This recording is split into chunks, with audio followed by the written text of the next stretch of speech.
Mr. President, Senator from Illinois is recognized. what a treat it is to be on the floor of the Senate with a colleague on the Republican side of the aisle, working together to try to solve a problem. It doesn't happen much around here. You see these empty desks? They're empty almost all the days, week in, week out, month in, month out. We do important things like nominations. There's nothing that's trivial about that. But we don't tackle the issues that really affect people at home with their families. Here's one, Social Security. 75 million Americans rely on it. Half of them, it's their only source of income. So a Social Security check means a lot. So the experts on Social Security tell Dr. Cassidy and myself that just in a few years, 6 years, Social Security will be unable to make full promised payments. It'll be cut by 22% in terms of benefits.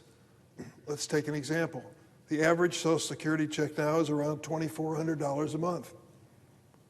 If you reduce that by 22%, it means that people receiving Social Security will receive about $450 to $500 less a month.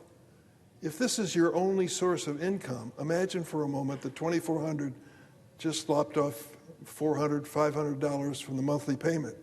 How does it affect you?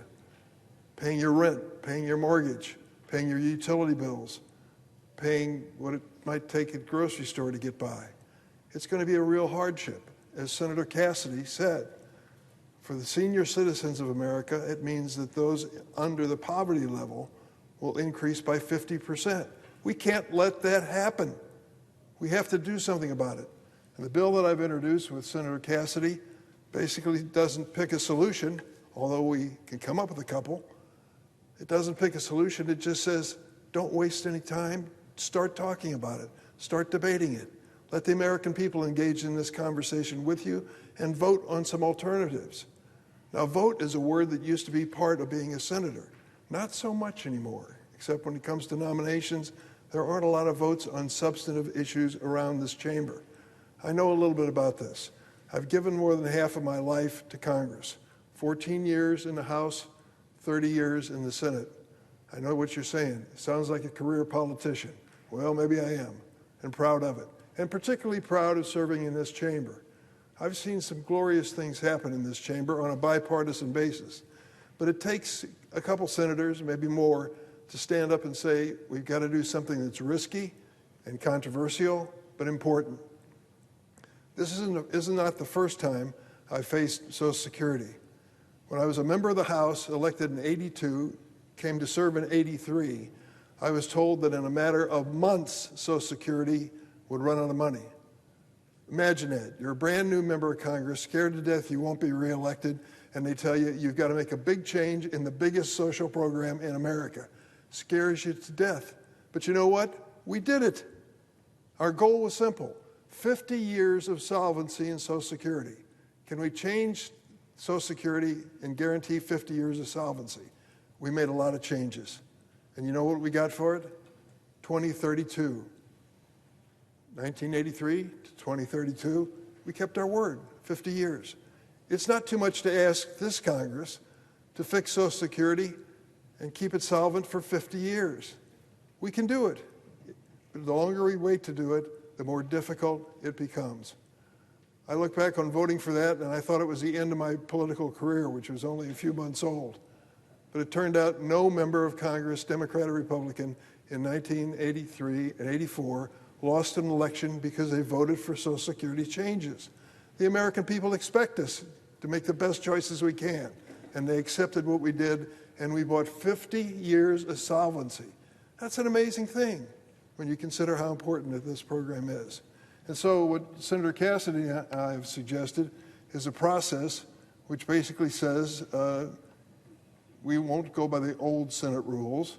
I might add, I was going to show it, but I think it violates the Senate rules. The Senate is a chamber of tradition.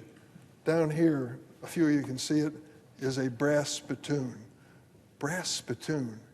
It's been held on to as part of the tradition of the Senate. Well, we have traditions in the rules that make things almost impossible to pass except for after a long period of time. Weeks go by sometimes. Days certainly go by, trying to get to a measure on the floor to an actual vote. The Senate rules are not kindly. They're tough. So the bill that I introduced basically cuts through some of this red tape and delay and says we'll move after several weeks to consider alternatives to Social Security. The bottom line is it isn't enough to get a majority in the Senate under the current rules, and it isn't changed at all under our proposal. You still need 60 votes to ultimately pass any change in Social Security. Well, Democrats don't have 60 votes, Republicans don't have 60 votes, but together we think we can reach that goal. Now, I've been a little disappointed but not surprised that some of my colleagues that I've talked to about this said they thought it was a good idea, but on reflection they've decided it's too risky, that we're moving things too fast. The Senate's never been accused successfully of moving too fast on almost anything. We take our time. That's why we're here. The Senate is different than the House, and I served in both and respect both. So to my colleagues who oppose this approach, who say we need more time to do it, I want to back up Senator Cassidy. It costs money over time. It costs benefits over time. The solution becomes more expensive over time. The longer you wait, the more expensive it becomes to save Social Security, and we absolutely, positively have to save it. Too many people are counting on it. I'll bet you the folks who gathered here today have many relatives of their own who count on Social Security, either because they're disabled or elderly. I understand that in my own family. I think everybody does. So it is a great day in the Senate when a Democrat and a Republican stand on the floor and don't criticize one another, but actually talk about working together. It's been a real pleasure for me, I'd say to Senator Cassidy, to be part of the Cassidy-Durbin team. We're both ending our Senate careers on January 3rd of next year. We hoped that this would be one of the things we could achieve before we left. I'm still not giving up completely. Miracles do occur. But I had to step up and make a proposal with Senator Cassidy to get my colleagues in conversation. The conversation about Social Security has increased dramatically since we started this effort, and I think it should. The sooner, the better. The more expensive it becomes, the longer we wait. And I yield back to Senator Cassidy.